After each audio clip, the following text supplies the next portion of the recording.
ಕಾಫಿನಾಡಲ್ಲಿ ಆನೆಗಳ ಹಾವಳಿಗೆ ಬ್ರೇಕ್ ಹಾಕೋದಕ್ಕೆ ಕಾರ್ಯಾಚರಣೆ ಶುರುವಾಗಿದೆ. ಆದ್ರೆ ಹಗಲಿರುಳು ಕಾರ್ಯಾಚರಣೆಗಳಿದಿರೋ ಸಿಬ್ಬಂದಿಗೆ ಮಾತ್ರ ಸರಿಯಾಗಿ ಸಂಬಳವೇ ಸಿಗ್ತಿಲ್ಲ.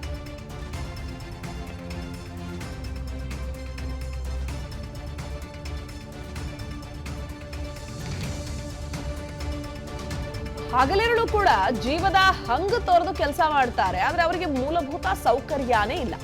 2 ತಿಂಗಳಿಂದ ಗಂಜಿ ಕುಡಿದುಕೊಂಡೇ ಕ್ಲಿಷ್ಟಕರ ಕಾರ್ಯಾಚರಣೆ ನಡೆಸ್ತಾ ಇದ್ದಾರಂತೆ. ಪಾಪ 1 ಕೆಜಿ ಅಕ್ಕಿಯಲ್ಲಿ 12 ಸಿಬ್ಬಂದಿಗೆ ಊಟ ಹಾಕಬೇಕಂತೆ. ಅದಾದ್ರೆ ಬಳಿಕ ಗಂಜಿನೇ ಗತಿಯಂತೆ. ಸರ್ಕಾರ ಹಾಗೂ ಅಧಿಕಾರಿಗಳ ನಿರ್ಲಕ್ಷ್ಯಕ್ಕೆ ಎಟಿಎಫ್ ಸಿಬ್ಬಂದಿ ಆಕ್ರೋಶ ವ್ಯಕ್ತಪಡಿಸ್ತಾ ಇದ್ದಾರೆ. ಕಳೆದ 3-4 ತಿಂಗಳಿಂದ ಬಿಡುವಿಲ್ಲದೆ ಕಾರ್ಯಾಚರಣೆ ನಡೆಸ್ತಾ ಇದ್ದಾರೆ. ಸರ್ಕಾರ ಹಾಗೂ ಅಧಿಕಾರಿಗಳ ನಿರ್ಲಕ್ಷ್ಯಕ್ಕೆ ಇವತ್ತು ಕಟ್ಟೆ ಹೊಡೆದಿದೆ ಆಕ್ರೋಶ ಅಂತ ಹೇಳಬಹುದು. ಯಾರು ಗಂಜಿ ಕುಡ್ಕೊಂಡು ಜೀವನ ಮಾಡಕ್ ಸಾಧ್ಯ ಹೇಳಿ? ಸರಿಯಾಗಿ ಸಂಬಳನೂ ಸಿಗ್ಲಿಲ್ಲ ಅಂದ್ರೆ ಹೆಂಗೆ? ಆದ್ರೆ ಒಂದ್ ಕಡೆ ಜನ ಅಧಿಕಾರಿಗಳನ್ನ ಬೈಕೊಳ್ತಾರೆ, ನಾವು ಸಾಯ್ತಾ ಇದ್ದೀವಿ, ಅರಣ್ಯ ಇಲಾಖೆ ಸಿಬ್ಬಂದಿ ಏನ್ ಮಾಡ್ತಿದ್ದಾರೆ, ಬಂದ ಆನೆ ಹಿಡಿಬಾರ್ದ, ಕಾಡಿಗೋಡಿಸ್ಬಾರ್ದ, ನಮಗೆ ರಕ್ಷಣೆ ಕೊಡಬಾರ್ದ ಅಂತ ಜನ ಪಾಪ ಆಕ್ರೋಶ ಹೊರ ಹಾಕ್ತಾರೆ. ಆದ್ರೆ ಜನರ ಬಾಯಿ ಮುಚ್ಚೋಕೆ ಅಂತ ಅಧಿಕಾರಿಗಳೇನೋ ಎಸಿ ರೂಮ್ ನಲ್ಲಿ ಕುಳಿತುಕೊಂಡು ಸಿಬ್ಬಂದಿಯನ್ನ ಈ ರೀತಿ ಗೋಳಾಡಿಸೋದು ಎಷ್ಟು ಮಟ್ಟಿಗೆ ಸರಿ ಅಂತ. ಪ್ರತಿ ತಿಂಗಳಂದು ಇದೇ ಸಮಸ್ಯೆ. 15ನೇ ತಾರೀಕು ಆಗೋ ತನಕ ಇವರಿಗೆ ಇದೇ ಆಗಲ್ಲ ಸ್ಯಾಲ್ರಿ. ನಾವೇನೋ ಸರ್ ಈಗ 27ನೇ ತಾರೀಕು 25ನೇ ತಾರೀಕು ಹಾಕಿ ನಾವು ಮುಂಚಿತವಾಗಿ ಹಾಕಿ ಅಂತ ನಾವು ಕೇಳಲ್ಲ. ತಿಂಗಳಾದಮೇಲೆ 5ನೇ ತಾರೀಕು ಆದ ನಂತರ 5ನೇ ತಾರೀಕು ನಾವು ಕೇಳೋದು ರೇರ್. 10ನೇ ತಾರೀಕಿಗೆ ಕೇಳೋದು ಸ್ಯಾಲ್ರಿ ಏನು ಅಂತ. ಗೌರ್ಮೆಂಟಿಂದ ಅಲರ್ಟ್ ಆಗಿಲ್ಲ ಅಂತಾರೆ. ನಾವು ಗೌರ್ಮೆಂಟ್ ಆನೆ ಬಂದ ತಕ್ಷಣ ರಾತ್ರಿ ನನ್ನ 11 ಗಂಟೆಗೆ ಹೇಳಿದ್ದಾರೆ. 11 ಗಂಟೆಯಿಂದ ನಾವಿರೋದಲ್ಲಿ ಮುಡಿಗೆರೆಯಿಂದ ಆಚೆ ಹೋಗಬೇಕು. ಅಲ್ಲಿಂದ ಬಂದುಬಿಟ್ಟು ಇಲ್ಲಿಗೆ ಬಂದಿದ್ದೀವಿ.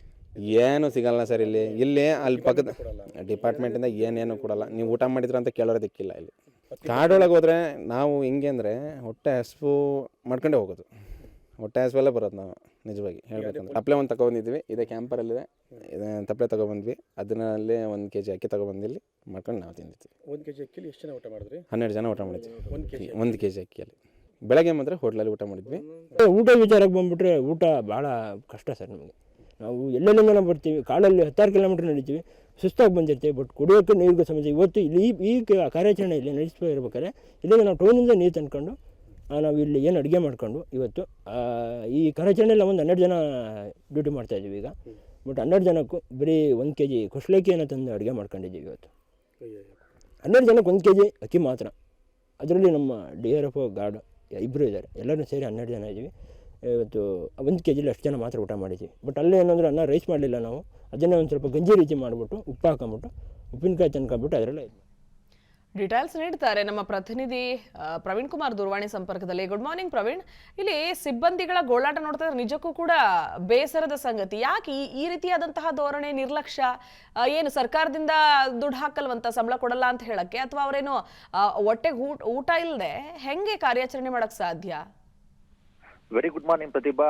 ಆನೆ ಕಾರ್ಯಾಚರಣೆ ಸಿಬ್ಬಂದಿಗಳ ಪರಿಸ್ಥಿತಿ ಹೇಗಾಗಿದೆ ಅಂತಂದ್ರೆ ಆನೆ ಹೊಟ್ಟೆಗೆ ಅರಕಾಸಿನ ಮಜ್ಜಿಗೆ ಅನ್ನೋ ಸ್ಥಿತಿ ನಿರ್ಮಾಣ ಆಗಿರುವಂತದ್ದು ಪ್ರಮುಖವಾಗಿ ನಾವು ನೋಡಬಹುದು.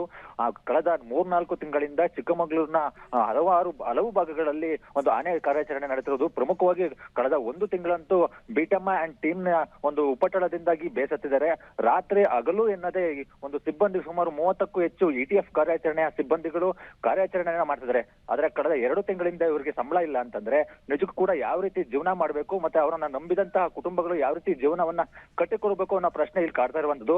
ಅಂದ್ರೆ ಕೇವಲ 15,000 ಸಂಬಳವನ್ನ ಕೊಡ್ತಾರೆ. ಅದರಲ್ಲೂ ಕೂಡ 5,000 ಕಟ್ ಮಾಡಿಕೊಂಡು ಈ ಸರ್ಕಾರದವರು ಅಂದ್ರೆ ಅಧಿಕಾರಿಗಳು, ಮೇಲಾಧಿಕಾರಿಗಳು ಇವರಿಗೆ ಸಂಬಳವನ್ನ ಕರೆಯಾಗಿ ಕೊಡ್ತಾ ಇಲ್ಲ ಅನ್ನೋ ಮಾಹಿತಿ ಕೂಡ ಸದ್ಯಕ್ಕೆ ಸಿಕ್ಕಿರುವಂತದ್ದು. ಕಳೆದ 15 ದಿನಗಳಿಂದ ಬೀಟಮ್ಮ ಟೀಮ್ ಮತ್ತೆ ಚಿಕ್ಕಮಗಳೂರು ನಗರದ ಸಮೀಪವೇ ಓಡಾಡ್ತಿರೋದ್ರಿಂದ ರಾತ್ರಿ ಹಗಲು ಕೂಡ ಪ್ರಾಣದ ಅಂಗನ್ನು ತೊರೆದು ಒಂದು ಸಿಬ್ಬಂದಿ ಕೆಲಸವನ್ನ ಮಾಡ್ತಿದ್ದಾರೆ. ಆದ್ರೆ ಇವರಿಗೆ ಬೇಕಾದಂತ ಮೂಲಭೂತ ಸೌಕರ್ಯವಿಲ್ಲ. ಕೇವಲ 1 ಕೆಜಿ ಅಕ್ಕಿಯಲ್ಲಿ 12 ಜನ ಊಟ ಮಾಡಬೇಕು ಅಂದ್ರೆ ಸರ್ಕಾರ ಇವರನ್ನ ಯಾವ ರೀತಿ ನಿರ್ಲಕ್ಷ್ಯ ಮಾಡಿದೆ ಅನ್ನೋದು ಇಲ್ಲಿ ಗೊತ್ತಾಗ್ತಿದೆ Pratibha. Okay, thank you Praveen ಡೀಟೇಲ್ಸ್ಗಾಗಿ.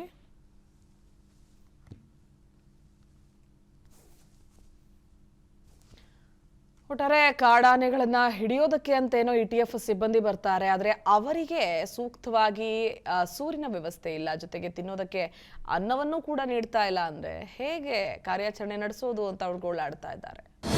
ಅನುಕ್ಷಣದ ಸುದ್ದಿಗಳಿಗಾಗಿ ವಿಸ್ತಾರ ನ್ಯೂಸ್ ಯೂಟ್ಯೂಬ್ ಚಾನೆಲ್ ಸಬ್ಸ್ಕ್ರೈಬ್ ಮಾಡಿ.